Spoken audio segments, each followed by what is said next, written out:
Have you ever felt that your story was silenced? That your roots, your struggles, your scars did not matter? Peru's history is also that. The story of a people conquered, divided, betrayed, but never defeated. From the ruins of pain, something stronger was born. An unbreakable identity, woven with pride, memory, and hope. When the world thinks of Peru, they imagine Machu Picchu, the Incas, the llamas climbing the Andes. But behind those postcards lies a deeper truth. A truth carved into stone, whispered in forgotten languages, carried in the veins of those who still live on these lands. A truth of civilizations thousands of years old, older than Rome, older than Greece. Civilizations that built pyramids while the Nile was still young. This is not only Peru's story. It is also the story of everyone who has ever been silenced. The story of survival in the face of collapse. The story of memory that refuses to disappear.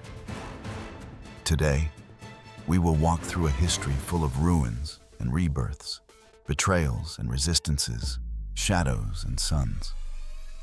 And we will do it not as mere spectators, but as travelers who seek to understand where we come from in order to know where we are going.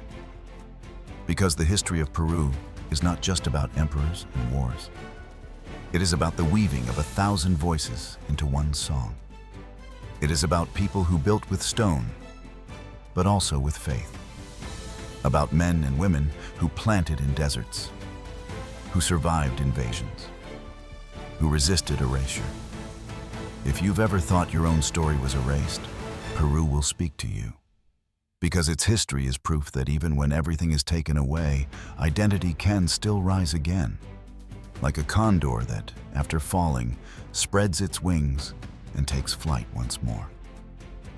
And before we begin this journey, I ask you for something very simple but powerful. Subscribe to this channel and turn on the bell so you don't miss the rest of these stories. If this introduction already moved something in your heart, leave us a comment saying, "I feel proud of the history of my land." By doing that, you will help this story reach more people, awaken more memories, and together, we will keep giving voice to the past that deserves to be remembered. Now, are you ready? Then let's travel back more than 5,000 years, to a time long before the Incas, when in a valley kissed by the Pacific Ocean, one of the oldest civilizations in the world was already raising temples, plazas, and dreams of eternity. Long before the Incas carved their empire into the Andes, long before Cusco became the navel of the world, life was already flourishing in the land we now call Peru. More than 5,000 years ago, yes, 5 millennia, while the pyramids of Egypt were rising and Mesopotamia was inventing writing, on the other side of the world, a civilization emerged in the Supi Valley, Caral, the oldest known city in the Americas. What made Caral extraordinary was not only its age, but its nature. Unlike so many early powers, Caral was not built upon war. No weapons, no fortresses, no battle scars have been found among its ruins. Instead, its strength came from something far more subtle: organization, trade, and ritual. Imagine it. Temples aligned with the stars, circular plazas designed for communal gatherings, irrigation canals taming the dry valley.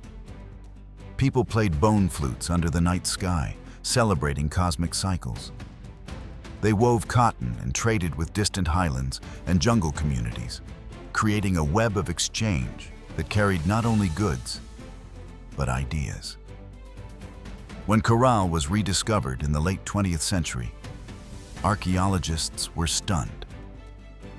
How had such an advanced society thrived here, contemporary with the earliest cradles of civilization, and yet remained unknown for so long?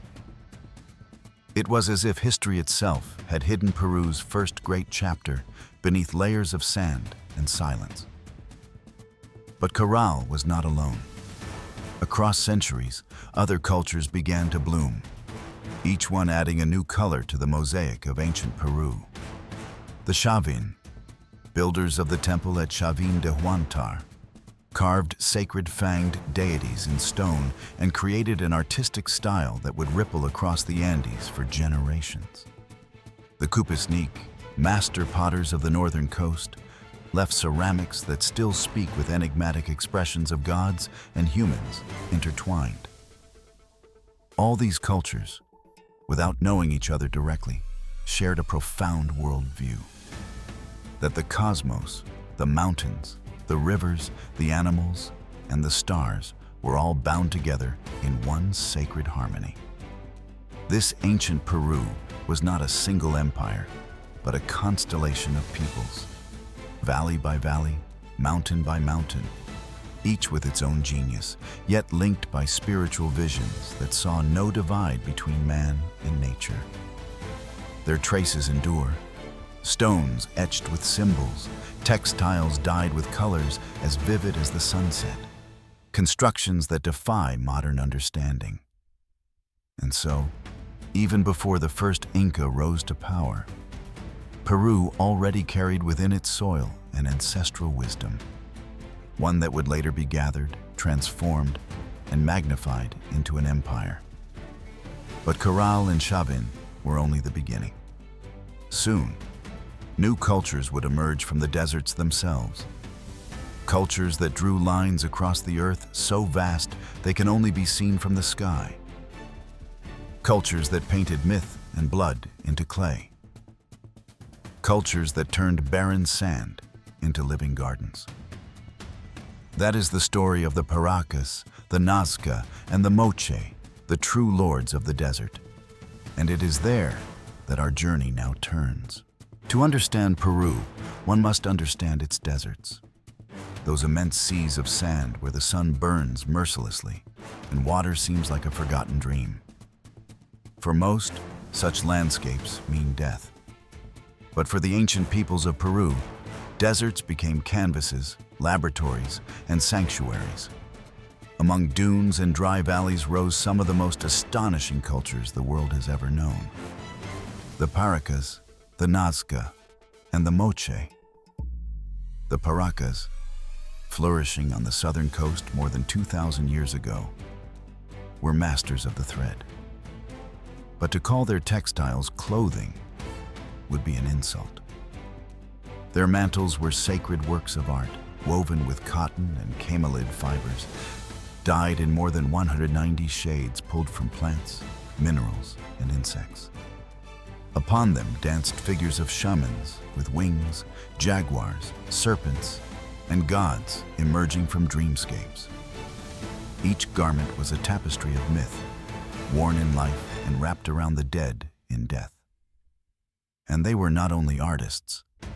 The Paracas performed cranial surgeries that astonish modern medicine, trepanations where they carefully cut into skulls to relieve trauma or disease.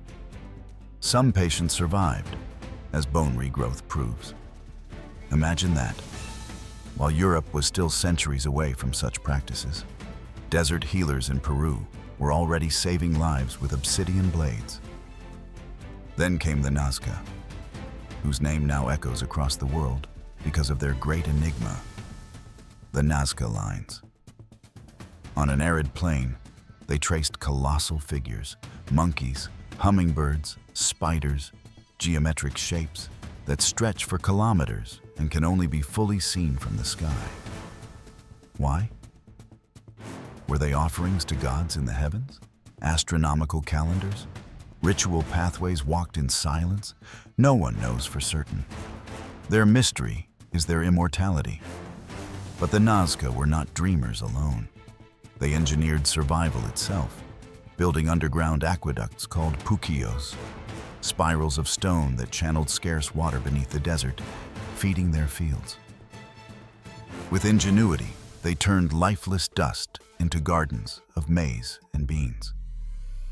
In a place where life should not exist, they created abundance. Farther north, the Moche arose, perhaps the most vivid of Peru's ancient peoples. They were artists of clay, sculptors of truth. Their portrait vessels, huacos retratos, captured human faces with shocking realism.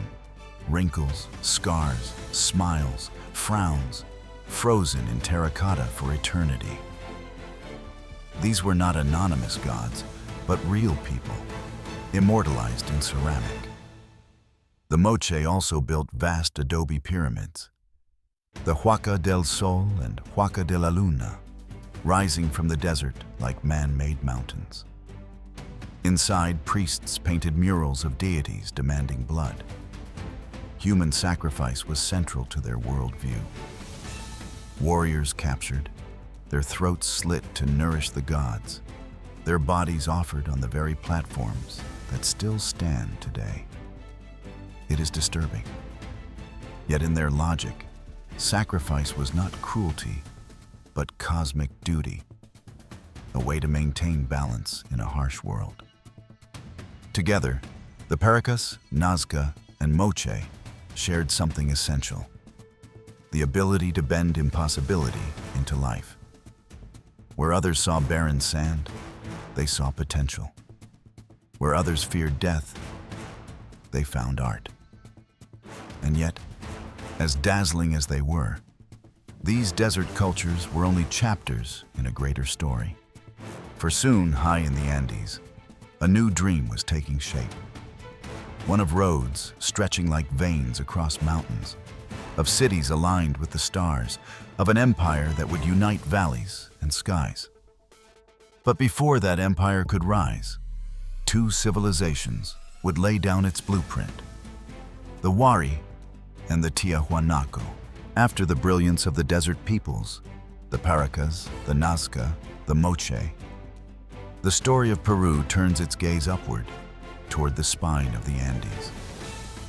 Here, among thin air and snow-dusted peaks, two civilizations arose that would not only thrive in these unforgiving landscapes, but also lay the invisible blueprint for what would one day become the Inca Empire. These were the Wari and the Tiahuanaco. The Wari, who appeared around the 6th century near present-day Ayacucho, were the first to dream of governing vast territories under a single vision. While earlier cultures excelled in art, spirituality, or survival, the Wari mastered something new: administration.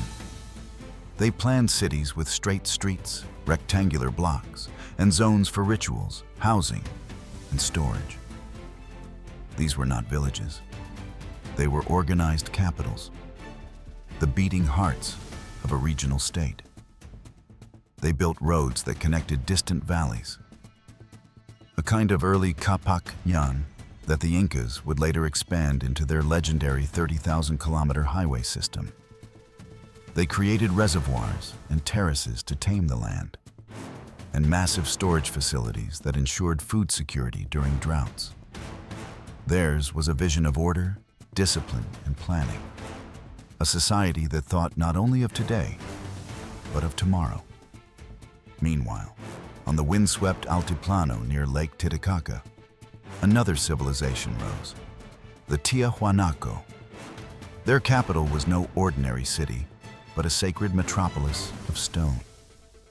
The Gate of the Sun, carved with astronomical figures, still stands as a silent enigma. Its symbols perhaps calendars, perhaps prophecies. Their temples were not built hastily, but cut from megaliths so precise that even today, engineers marvel at the joints. Agriculture in Tiahuanaco was equally revolutionary. They invented camelones, raised fields surrounded by canals that absorbed heat by day and released it by night, protecting crops from frost. This innovation allowed them to feed thousands in one of the harshest climates on Earth. Their knowledge of hydrology and soil management was so advanced that modern experiments show their methods could still increase yields today. The contrast between the Wari and the Tiahuanaco is striking. The Wari were political architects, weaving together administration and expansion. The Tiahuanaco were spiritual architects, radiating influence through religion, art, and culture. Yet together, they seeded ideas that would blossom centuries later under the Incas. Centralized power, vast road systems, terrace farming, and the fusion of state with sacred order. But as history reminds us, nothing is eternal. Droughts, migrations, or inner conflicts, historians still debate the causes, led to the decline of both civilizations. Their cities were abandoned, their walls left to the wind. Yet their memory endured in the collective soul of the Andes. When the Incas later built their empire, they were not creating from nothing. They were inheriting, absorbing, and perfecting. The Huari and Tiahuanaco were the invisible architects, the hands that sketched the outlines of an empire that would one day rise to kiss the sky. And as their stones fell silent, myths began to speak. Legends emerged to explain the new dawn. Among them, one in particular told of siblings sent by the sun itself to found a city destined to rule the Andes. That is the legend of the Ayar brothers, the mythic origin of the Inca. When the great cities of Huari and Tiahuanaco fell silent, the Andes did not become empty. Instead, they filled with whispers, legends carried on the wind, stories told by firelight, myths that gave meaning to the mountains. Among them was one tale destined to outlive all others. The legend of the Ayar brothers, the mythic beginning of the Inca. The story tells of 4 brothers and their 4 wives, emerging from the sacred cave of Paccaritambo, sent forth by Inti, the sun god. Their mission: to find the promised land, a fertile valley where a great people would rise. Each brother carried gifts, powers, and burdens. But as they traveled through the harsh Andean landscape, rivalry and destiny began to divide them. Ayar Kachi, strong and feared, frightened entire villages with his might. His own brothers, wary of his destructive power, lured him back into a cave and sealed him inside forever. A reminder that unchecked strength can destroy even its own kin. Ayar Uchu, another brother, fulfilled his role and then, in a gesture of sacrifice, turned to stone, becoming a sacred huaca, a holy marker in the landscape. In the end, it was Batu, Ayar Manco, Manco Capac, who carried destiny forward. With his sister-wife Mama Ocolo, he followed a golden staff given by the sun. Wherever the staff struck the earth and sank easily, that would be the chosen place. For days they searched, through valleys and rivers, until finally they reached a fertile plain ringed by mountains. There, the staff slipped into the soil without resistance. Manco Capac knew this was the place chosen by Inti. That place was Cusco in Quechua, the navel of the world. From this Omphalos, the axis mundi, a new civilization would spread like rays of the sun, connecting the heavens, the earth, and the underworld. For the people of the Andes, this was more than a story. It was an explanation of destiny. Why the Incas ruled, why Cusco was sacred, why power came not just from conquest, but from divine mandate. The legend carried hidden lessons about unity and betrayal, sacrifice and leadership, fate and choice. And behind the myth, historians see echoes of real events. The migration of highland groups into fertile valleys. The fusion of clans into a single ruling lineage. The transformation of myth into legitimacy. The legend of the Ayar brothers was not merely entertainment. It was a charter of power, a sacred genealogy that justified empire. Thus, from the cave of Paccaritambo, from myth and blood and stone, began the rise of a dynasty. And with it, the Andes entered a new chapter. For soon, Cusco would not just be a valley. It would become the beating heart of a world. When Manco Capac's golden staff sank into the soil, the myth became geography. In that valley, surrounded by mountains and fed by rivers, the Incas began to build not merely a city, but a heart. A place where heaven and earth, gods and men, power and memory would converge. This was Cusco, the ombligo del mundo, the navel of the world. To the Incas, this was not metaphor. Cusco was literally the axis through which the energy of the sun spread, the node from which all roads flowed. From here, the empire would expand like rays of light, reaching valleys, deserts, and forests. The city's design reflected that cosmic order. It was divided into two halves: Hanan Cusco, Upper Cusco, and Hurin Cusco, Lower Cusco.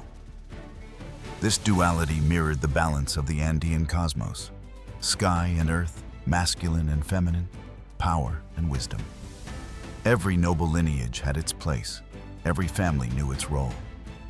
The city was a living diagram of harmony.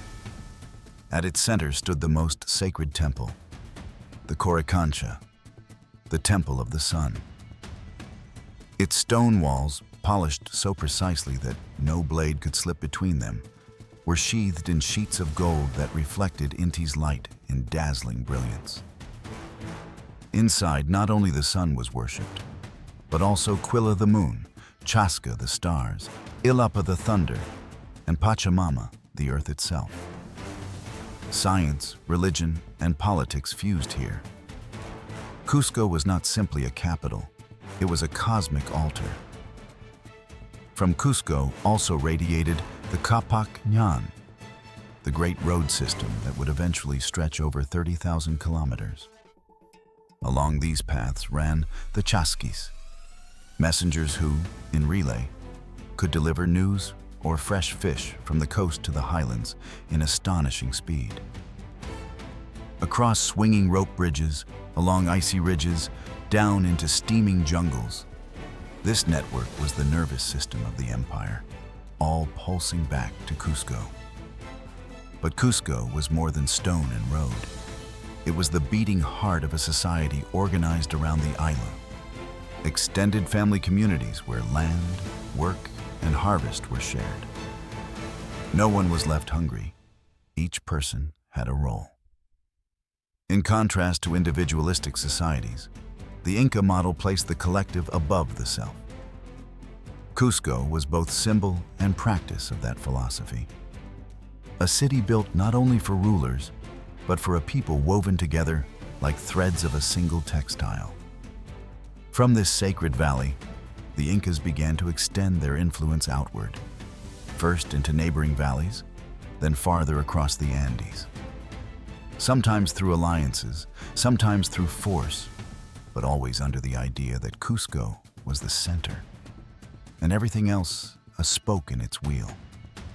Yet what transforms a strong city into the nucleus of an empire is not only its walls or temples, but its leaders. And soon, a prince would rise who would not merely defend Cusco, but reimagine it. A man whose very name meant the one who transforms the world. That man was Pachacutec. Every empire has its founder, not just in blood, but in vision. For the Incas, that figure was Pachacutec, whose name in Quechua means the one who overturns the world. And indeed, he did. The story begins in fear. Around the year 1438, Cusco faced its greatest threat. The Chanca, fierce warriors who marched with an army determined to annihilate the Inca people. Viracocha Inca, the ruler at the time, fled the city in panic. The nobles prepared for defeat.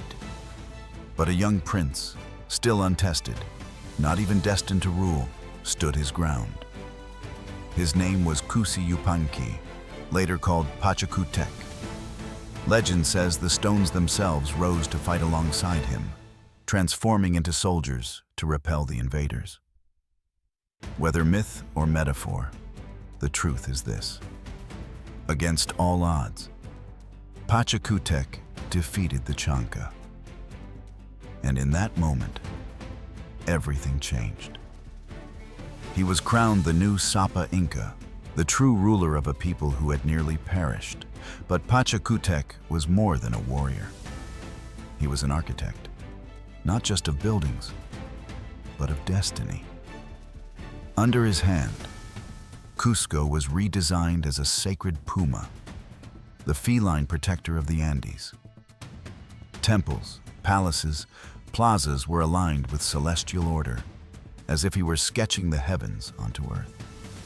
He reorganized society into 4 great quarters: the Tahuantinsuyo, the 4 regions of the world: Chinchaysuyo, north; Antisuyo, east; Colasuyo, south; and Contisuyo, west. From Cusco, rays of power extended in all directions. What had been a kingdom became an empire. And he built more than administration. He built miracles in stone. Machu Picchu, hidden among clouds and cliffs, remains the most enigmatic of his creations. Was it a royal retreat? An astronomical observatory? A ceremonial city? Perhaps all 3. Terraces hung from mountain slopes like green stairways to the sky. Temples aligned with solstices, fountains still running after 6 centuries. Even today, its perfection defies explanation. Pachacutec also expanded the Capacñan, binding valleys and peaks with roads that carried messengers, armies, and goods. He created the Mitmac system, relocating communities across the empire to prevent rebellion and spread knowledge. He imposed laws, rituals, and festivals that knit diverse peoples into a single identity. What makes Pachacutec unforgettable is not only his conquests, but his transformation of the very idea of rulership. He turned the Inca from local chiefs into universal sovereigns, descendants of the sun itself. He merged politics with religion, architecture with astronomy, conquest with myth. He made the empire not just a government, but a cosmic order. When he passed the throne to his son, Tupac Yupanqui, he left more than land. He left a system, a vision, a pulse that would keep beating long after his death. In the shadow of Pachacutec, the empire stretched farther and farther until it reached the limits of South America. But with expansion came fragility. The Incas had built an empire that touched the sky, but like all human creations, it carried within it the seeds of collapse. After Pachacutec, the empire was no longer just a dream. It was a living body. And like a body, it needed blood to flow, lungs to breathe, bones to stand. His successors, Tupac Yupanqui and later Huayna Capac, became the lifeblood that pushed the empire outward, turning valleys, deserts, and mountains into one of the greatest realms the Americas had ever seen. Under their leadership, the Tahuantinsuyo reached its peak. From Colombia in the north to Chile and Argentina in the south, more than 2 million square kilometers bent to the will of the Sapa Inca. It was not only vast, it was astonishingly organized. The empire's secret was not brute force alone, but integration. The Incas did not erase the cultures they conquered. Instead, they absorbed them, weaving each thread into a larger fabric.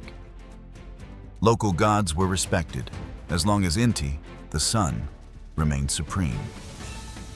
Local leaders were kept in place, but tied to Cusco through marriage, tribute, and ritual. In this way, the empire grew not as a fire that destroys, but as a tree whose roots spread and bind the earth. Their administration was meticulous. Land was divided into 3 parts, one for the state, one for the religion, one for the people. No field lay idle, no family was abandoned. Labor was shared through the mita, a rotational system where each community contributed work for roads, temples, or farming terraces. In return, the state provided security, storage of food, and protection in times of scarcity. And then there was the quipu. To the eyes of outsiders, it was a bundle of strings and knots. To the Incas, it was a living archive, censuses, harvest counts, tributes, even perhaps stories. Quipucamayaks, the keepers of knots, could read this woven language as effortlessly as one reads a book. In a world without writing, the Incas had invented a way to let numbers and memory travel through string. The road network, the Capac Ñan, expanded into a nervous system of more than 30,000 kilometers. Across these roads ran the chasqui, messengers who carried orders, news, and goods at breathtaking speed.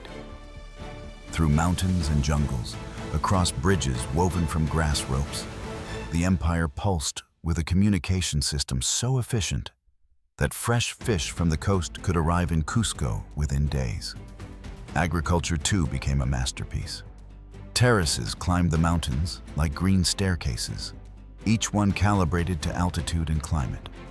Hundreds of potato varieties were domesticated, maize fields flourished, quinoa fed armies.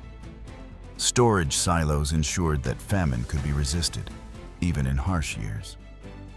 The Incas had tamed not only mountains, but time itself, preparing for droughts that had not yet come.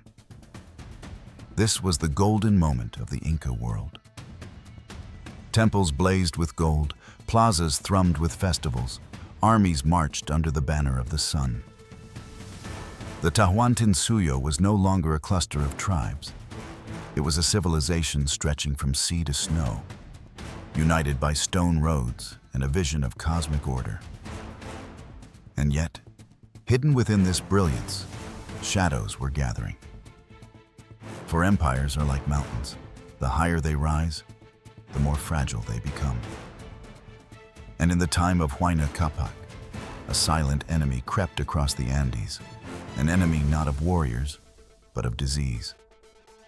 That illness and the civil war that followed would unravel everything Pachacutec had built. At the height of its glory, the Inca Empire seemed untouchable. Its roads stretched like veins across mountains. Its storehouses brimmed with food. Its people worshipped a ruler considered the child of the sun. But history often betrays its brightest empires from within. Not through enemies at the gate, but through invisible forces and the weight of succession. Huayna Capac, the last great Sapa Inca before the Spanish arrival, was a ruler of ambition and charisma. He expanded the empire northward into present-day Ecuador, establishing a secondary capital at Quito. From there, he governed vast territories with authority and confidence. Under him, the Tahuantinsuyo seemed more powerful than ever. But then came something no army could resist: disease.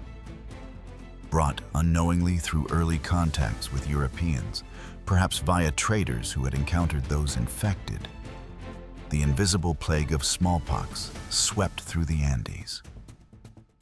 For a people who had never known such illnesses, it was devastation. Villages withered, leaders perished, and even Huayna Capac himself fell in Quito around 1525. His death created a crisis worse than any foreign invasion. For unlike his predecessors, Huayna Capac had failed to designate a clear heir. Two sons rose in claim: Huáscar, the legitimate heir born in Cusco, and Atahualpa, his favored son raised in Quito. Each had supporters, generals, and visions of destiny. What followed was not a smooth succession. It was civil war. The empire, once unified, fractured. Huáscar was proclaimed Inca in Cusco, backed by priests and traditional nobility. Atahualpa, however, commanded the loyalty of battle-hardened generals like Chalcuchimac and Quizquiz. Armies marched, brothers became enemies, and the land that had known centuries of expansion now tasted the blood of its own children. The war was brutal. Cities burned, tens of thousands died, temples were desecrated. Atahualpa, through superior strategy and ruthless force, slowly gained the upper hand. He crushed Huáscar's forces, captured him, and claimed the throne for himself. For a brief moment, Atahualpa stood as the unrivaled Sapa Inca. But victory had come at a terrible cost. The empire was exhausted, its unity shattered, its aura of invincibility broken. And it was at this precise moment of weakness, as the Inca world bled from within, that strangers appeared on the horizon, men of iron, mounted on beasts never seen before, speaking in tongues no one understood. The timing could not have been darker. As the Inca brothers destroyed each other, Francisco Pizarro and his small band of conquistadors were preparing to strike. It was the year 1532. The Empire of the Sun, the Tahuantinsuyo, had just emerged from the bloodiest civil war in its history. Huáscar languished in chains, Atahualpa basked in triumph, and the Andes, still reeling from plague and war, were vulnerable like never before. Into this fractured world rode fewer than 200 Spaniards, led by a man as ambitious as he was ruthless, Francisco Pizarro. Pizarro was no noble knight. He was the illegitimate son of a soldier, illiterate, hardened by hunger and violence. What he lacked in birth, he compensated with an unyielding hunger for gold. For years he had heard whispers of a vast empire in the south, filled with temples of silver and cities of stone. Now, at Cajamarca, that rumor stood before him in the form of Atahualpa, son of the sun. The two worlds met in a plaza heavy with tension. Atahualpa, confident in his victory over Huáscar and commanding an army of tens of thousands camped nearby, saw no threat in the ragged foreigners. They were few, strange, almost laughable. What danger could 200 men pose to an empire of millions? But Pizarro had studied the fractures, smelled the weakness, and carried weapons unlike any the Incas had ever seen. Steel blades, thunderous cannons, and horses that seemed like monsters conjured from myth. The encounter is etched in history. A friar, Vicente de Valverde, approached Atahualpa with a Bible and demanded submission to the King of Spain and to the Christian God. Atahualpa, not understanding the object, raised it to his ear, shook it, and finding no voice within, cast it aside. To him, it was a meaningless gesture. To the Spaniards, it was a signal. What followed was not dialogue, but massacre. Hidden cannons roared, cavalry charged, and Spanish steel cut through unarmed attendants. The plaza of Cajamarca became a trap of blood and panic. Thousands of Incas died in moments. And at the center of the chaos, Atahualpa was seized, alive. The capture was more devastating than any battle. The Inca was not just a king. He was the child of the sun, the living axis of the cosmos. To see him taken prisoner shattered the spiritual order of the empire. Atahualpa, cunning and composed even in chains, attempted to negotiate. He offered what would become the most extraordinary ransom in history. A room filled to the height of his raised hand with gold, and two more with silver. Day after day, treasures from across the empire were carried into Cajamarca. Statues melted, jewelry stripped, sacred objects surrendered. The Spaniards accepted the riches, but they never released him. In 1533, Atahualpa was condemned in a mock trial, accused of idolatry and treason. He was strangled before a crowd that wept in disbelief. With his death, more than a man was lost. A sun was extinguished at noon. Cusco fell soon after, its temples looted, its roads now carrying not messengers of the empire, but soldiers of conquest. The encounter of these two worlds was not a meeting, it was a rupture. One based on community and cosmic balance, the other on greed and domination. From that day forward, the Inca Empire was no longer sovereign. A new order had begun, the Spanish conquest, the dawn of the viceroyalty of Peru. With Atahualpa executed and Cusco seized, the Empire of the Sun collapsed like a temple struck at its foundation. What rose in its place was not freedom, but a new dominion. The viceroyalty of Peru, one of the most powerful engines of the Spanish crown. In 1535, Francisco Pizarro founded a new capital far from Cusco, near the Pacific coast, Lima, the city of kings. From this city, Spain would govern not only Peru, but much of South America, stretching over present-day Bolivia, Ecuador, Colombia, Chile, and Argentina. Lima became the jewel of colonial power, a city of palaces and cathedrals built on the ruins of temples and huacas. The Spanish conquest was brutal, yet never uncontested. In the mountains, Manco Inca, who had initially cooperated with the conquistadors, turned against them after witnessing their treachery and greed. Retreating to the remote forests of Vilcabamba, he and his descendants established a shadow kingdom, a last flame of Inca resistance that flickered for nearly 4 decades. In 1572, the last Inca ruler, Tupac Amaru I, was captured and publicly executed in Cusco. His death was meant as a warning. The sun had set forever, but his martyrdom planted seeds that would smolder for centuries. Meanwhile, the colonial system entrenched itself. Spain imposed the encomienda, granting conquistadors the right to indigenous labor in exchange for their protection and conversion to Christianity. In reality, it was forced servitude, often indistinguishable from slavery. Communities were torn apart, men sent to toil in mines, women pressed into service, children baptized into a faith that demanded they abandon their own gods. And the mines, above all Potosi, became the beating heart of the viceroyalty. From that mountain of silver, Cerro Rico, Spain extracted wealth on a scale the world had never seen. Millions of coins minted in Potosi circulated through Europe and Asia, financing wars, palaces, and empires. But the price was staggering.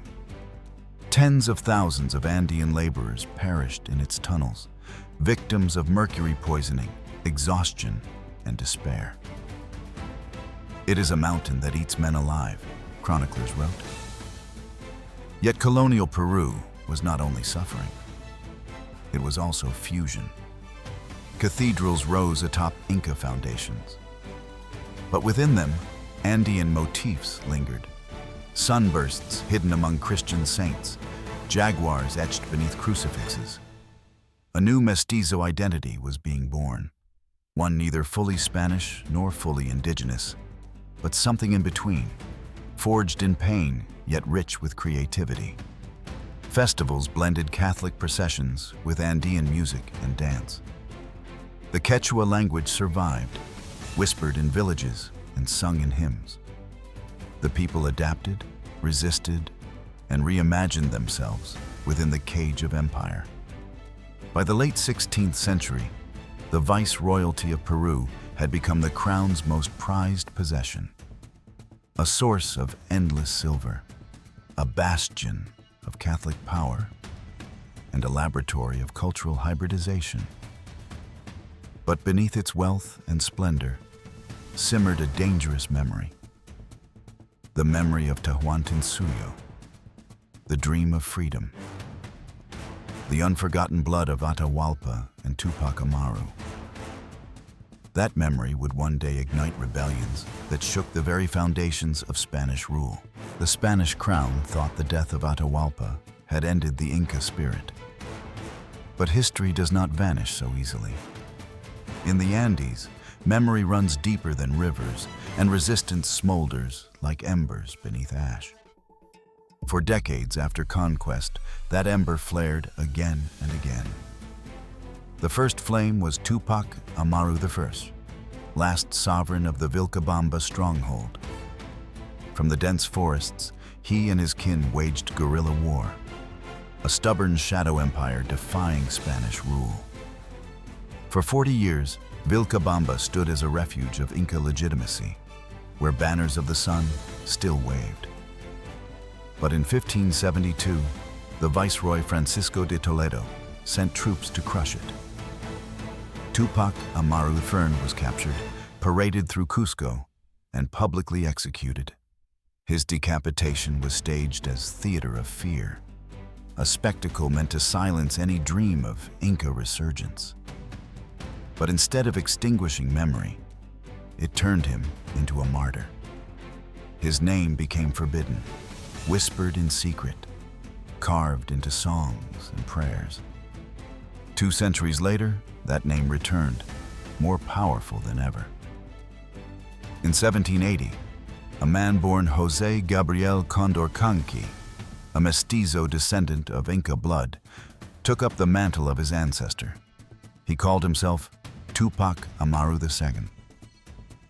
What he unleashed was not merely a rebellion, but an earthquake. Outraged by the Mita system, forced labor in mines like Potosi, by crushing taxes, by the brutality of corregidores, he raised his voice. The king, yes, but not his bad officials.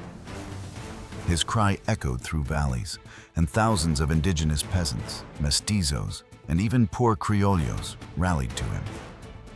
The rebellion spread like wildfire. For months, the Andes convulsed with uprisings. Spanish troops faltered, cities trembled, entire provinces seemed ready to break from colonial chains. For the first time, the viceroyalty itself shook. But power is merciless. Betrayed, surrounded, and captured in 1781, Tupac Amaru II, his wife Micaela Bastidas, and their children faced one of the most horrific punishments in colonial history. In Cusco's main plaza, before a crowd forced to watch, he was bound to 4 horses, each straining to tear his body apart. When his limbs did not yield, he was beheaded. His wife and sons were executed alongside him. The Spanish intended terror, but what they created was legend.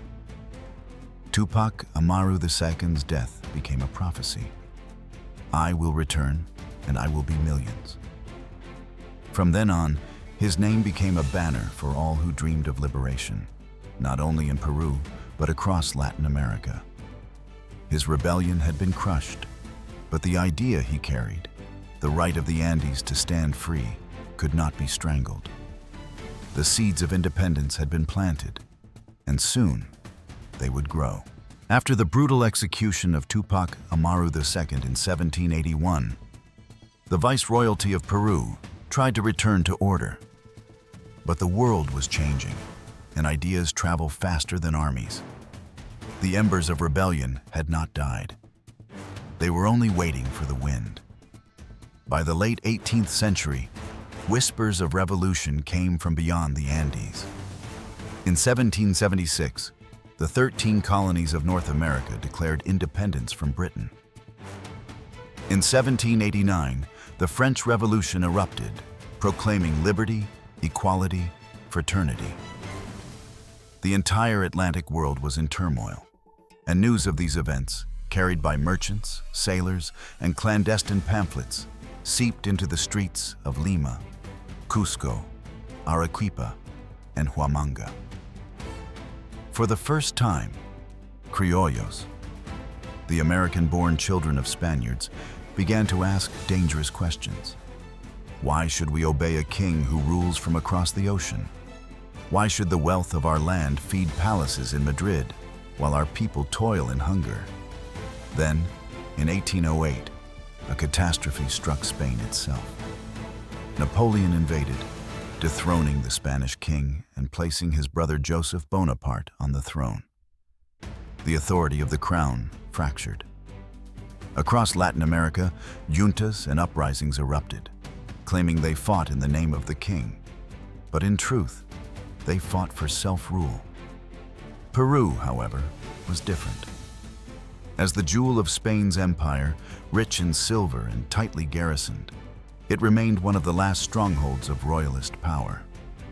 The Criollo elite feared another uprising like Tupac Amaru's, this time sweeping them away as well.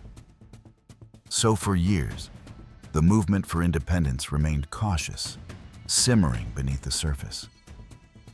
But the tide could not be held back forever. Secret societies formed. Conspiracies whispered through the alleys of Cusco and Arequipa. Patriots planned in shadows, inspired by the revolts of their neighbors. Soon, two towering figures would arrive from beyond Peru's borders. Two men whose names would be etched into the destiny of an entire continent. José de San Martín from the south, and Simón Bolívar from the north. San Martín, hero of Argentina and Chile, sailed up the Pacific coast and landed at Paracas in 1820. With his disciplined army, he began to push into Peru. Cities fell, royalist troops faltered, and the Spanish crown felt its grip slipping. Finally, on July 28, 1821, in the capital of Lima, José de San Martín proclaimed, "From this moment, Peru is free and independent, by the will of its people and by the justice of its cause, which God defends." It was a declaration, yes, but not yet a reality. The royalists still controlled much of the Andean highlands. Independence had been spoken, but not secured. The final battles had yet to be fought, and for that, a new leader would step onto Peru's stage. Bolívar, the liberator. The Declaration of Independence in 1821 was a spark. But the fire was not yet secured. Lima had proclaimed liberty, yet the Andes still echoed with royalist drums. Vast stretches of the highlands and southern territories remained under the Spanish crown. The dream of freedom was fragile, unfinished, still waiting for the blow that would break the chains. That final blow came with the arrival of Simón Bolívar, the liberator of the North. Already victor in Venezuela, Colombia, and Ecuador, Bolívar descended into Peru in 1823 with one mission: to finish what San Martín had begun. He reorganized armies, imposed discipline, and infused the cause with a vision that stretched beyond Peru, to a continent free from imperial rule. The decisive moment came on December 9, 1824, on the plains of Ayacucho, high in the Andes. The air was thin, the morning cold, and yet the tension hung heavier than any mountain. On one side stood the Patriot Army, Peruvians, Colombians, Argentinians, Venezuelans, Chileans, an alliance of peoples bound by hope. On the other side, the Royalist Army, still formidable, commanded by the Viceroy, José de la Serna, determined to restore Spain's grip on its richest colony. The battle began with cavalry charges, cannon fire echoing across the valleys. For hours, the field shifted. Attack, retreat, smoke, blood. But leadership made the difference. Bolívar's trusted general, Antonio José de Sucre, directed the Patriots with brilliance. Step by step, maneuver by maneuver, the Royalist lines crumbled. When the dust cleared, the impossible had happened. The Spanish army was decisively defeated. The Viceroy himself was captured. The Treaty of Capitulation signed at Ayacucho sealed what centuries of Andean resistance had long fought for. the independence not only of Peru, but of all South America. It was more than a military victory. It was the symbolic closing of a cycle. From the execution of Atahualpa to the death of Tupac Amaru II, from the Mita in Potosi to the cries of San Martin, every scar of colonial oppression seemed to find its answer on that field.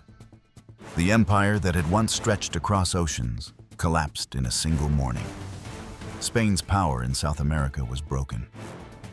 The sun, silenced at Cajamarca 3 centuries earlier, seemed to rise again over the Andes.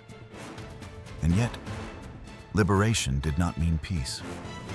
With freedom came a new trial. To build a republic out of ruins, to weave unity out of diversity, to govern a land where colonial wounds still bled. The chains were gone, but the path ahead would be anything but easy. Independence had been won with blood at Ayacucho, but freedom is not the same as stability. The newborn Republic of Peru entered the 19th century not as a united nation, but as a fractured body, still bleeding from centuries of colonial rule. The first decades of independence were marked by instability and betrayal. Between 1821 and 1845, Peru had more than a dozen presidents, many installed by coups or military uprisings. Caudillos, warlords with charisma and armies, pulled the nation in competing directions.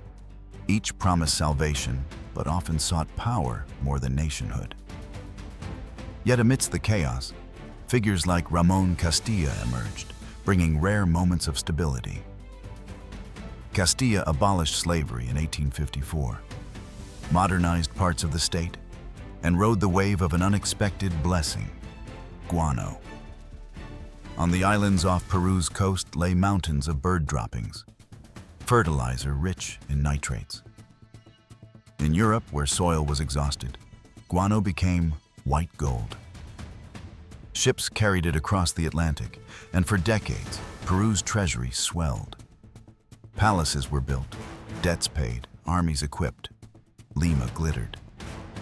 But guano was a fragile wealth, like a sandcastle against the tide. Corruption spread, fortunes concentrated in few hands, and little was invested in lasting infrastructure. When the guano ran out, so too did prosperity.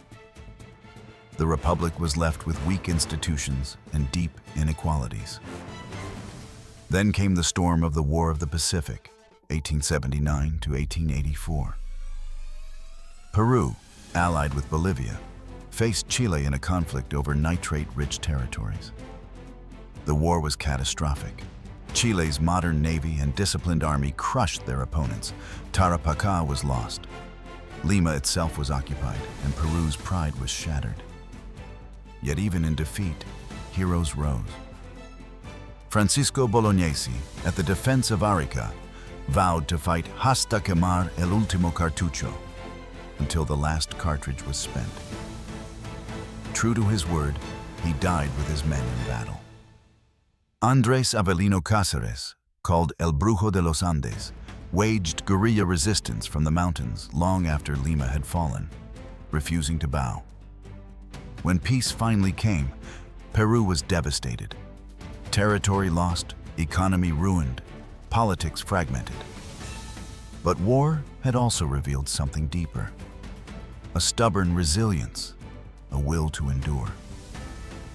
The Republic was fragile, yes, but not broken. As the 20th century dawned, Peru stood like a wounded giant, scarred, staggering, yet still alive. The challenge was no longer to break chains, but to heal, to rebuild, and to redefine what it meant to be Peruvian in a world that had changed. The dawn of the 20th century found Peru scarred but breathing. The wounds of the War of the Pacific still bled, the Republic still fragile.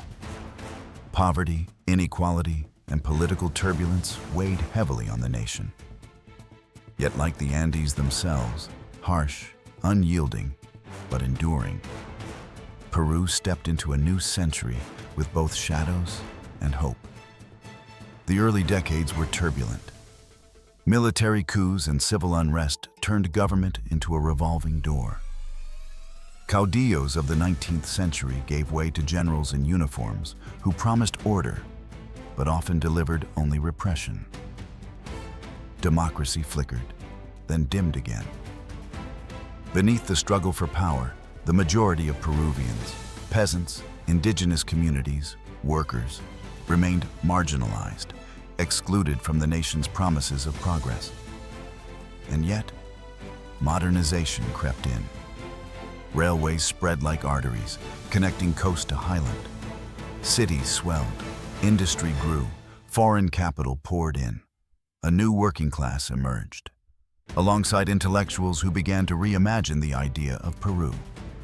Writers like José Carlos Mariátegui gave voice to socialism rooted not in Europe, but in the Andean community, the Ayllu, arguing that Peru's future lay in acknowledging its indigenous soul.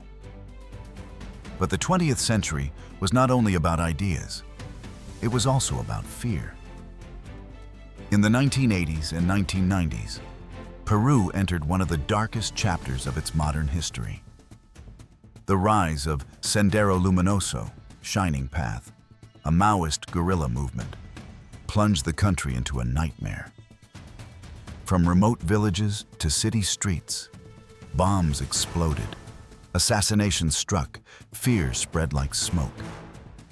The state responded with brutal counterinsurgency. In the crossfire, tens of thousands of ordinary Peruvians, farmers, mothers, children, lost their lives. Entire communities were scarred. It was as if the ghosts of conquest, civil war, and colonial violence had returned in new forms. The Andes once again became landscapes of silence, where memory and trauma were buried together. And yet, even here, the spirit of resilience endured. Local communities formed self-defense patrols. Women organized networks of survival. Journalists and activists risked their lives to tell the truth. Slowly, painfully, Peru fought its way back from the abyss. By the late 1990s and early 2000s, the country entered a period of relative stability and economic growth. Mining, agriculture, and especially gastronomy became emblems of pride. Peruvian cuisine, anchored in potatoes, maize, ají, and enriched by African, Asian, and European influences, emerged as a global symbol of creativity and resilience. From ceviche to quinoa, food became not only sustenance but also identity, a way for Peruvians to say to the world, "We are still here, and we are proud." The century closed with paradox. Dictatorship and democracy, terror and rebirth, exclusion and recognition, all collided. Peru had walked through fire, but had not been consumed. Out of the ashes, a new consciousness arose. To embrace its indigenous roots not as shame, but as strength. To see its diversity not as division, but as wealth. The shadows of the 20th century remain, but so does the light. And as the new millennium began, Peru stood once again at a crossroads, its past a burden, but also its greatest source of power. Today, in the 21st century, Peru walks as a nation of contrasts, scarred by history, yet alive with extraordinary vitality. Its geography alone tells the story of resilience.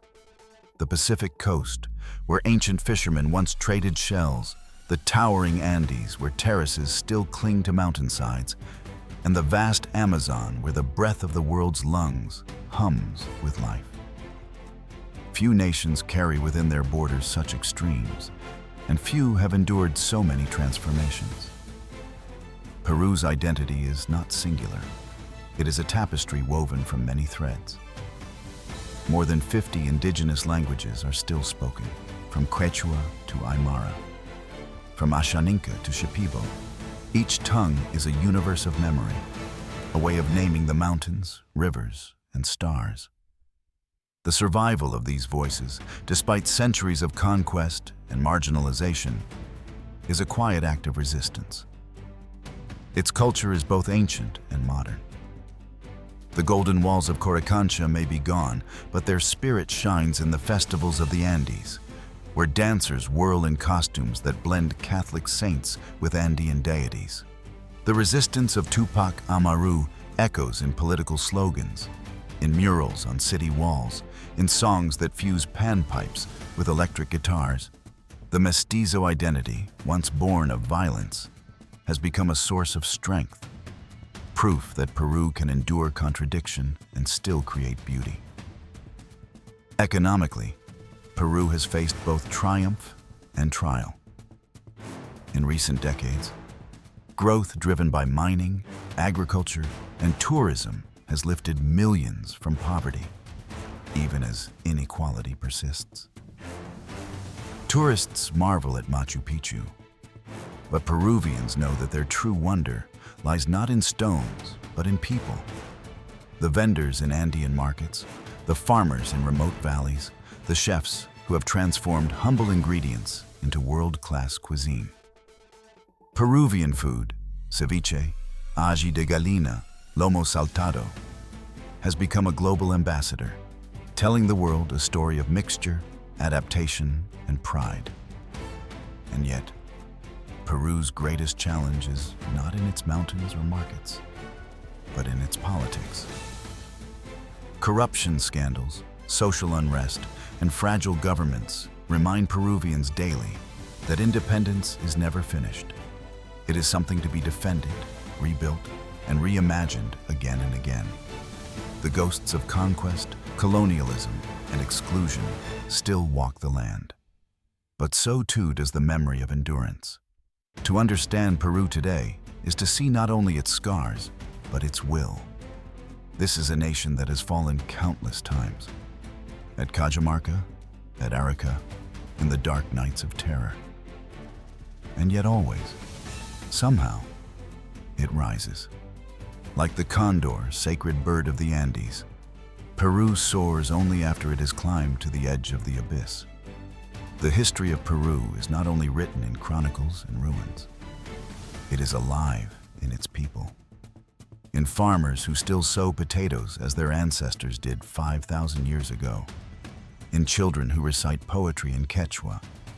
In mothers who keep memory alive through recipes and songs. It is alive in every act of resilience, in every refusal to be silenced. And so, Peru's greatest chapter is not behind it. It is ahead, unwritten, waiting in the hands of those who carry memory and hope together.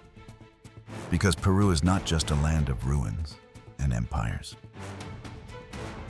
It is a land of survival, of reinvention, of future. This is Peru. Not just a story of gold and blood, but of voices that endure, of identities that refuse to die, of a people who, no matter how many times they are broken, always stand again.